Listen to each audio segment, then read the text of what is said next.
I often go to a pizza place down the street. It's a very crowded street and very narrow. There's generally a zillion cars coming at me when I try to get out of the car. And oftentimes, I'm expecting to see situations such as these occur. Luckily, it hasn't happened so far.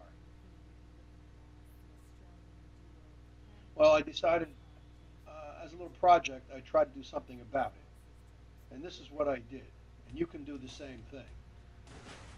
Before I show you my little project, here's something that I got off the internet about the legality of someone hitting your car door when you're trying to get out of the car. I mean, whose fault is it really legally? And that it really doesn't even say anything about the damage that might occur to you or your car.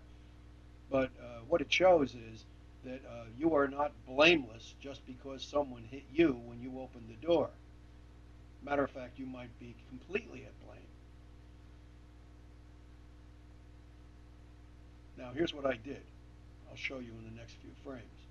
I made a little blinking light that mounts on the door. When you open the door, these lights flash and give a warning to the oncoming cars.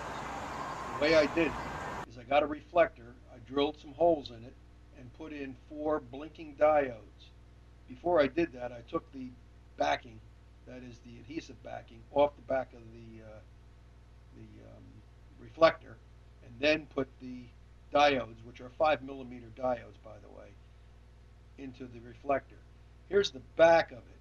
The way I wired it up in parallel, which means that each of the little diodes is connected to one of the copper wire strips down the side. I also put a 60 ohm resistor in the circuit because otherwise too much voltage, of course, or too little voltage will cause the diodes not to operate properly.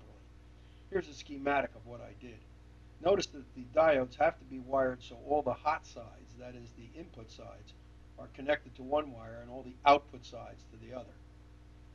Then I put some electrical tape on the door jamb to supply insulation so the wiring, the back of the reflector is not touching the metal of the door. And then the rubber seal, I put the wire that connects the flasher under the rubber seal.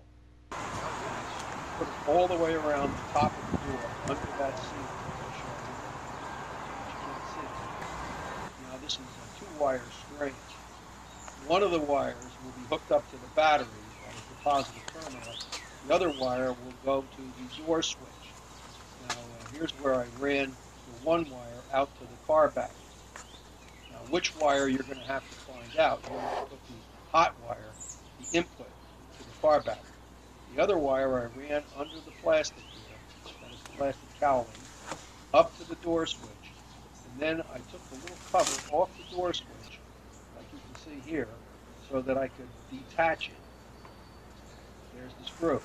Once I detached the door switch, then I hooked up the ground wire to it, put the switch back on, and this is the way it works, especially at night. It's very attractive. And of course, safety-wise, it's also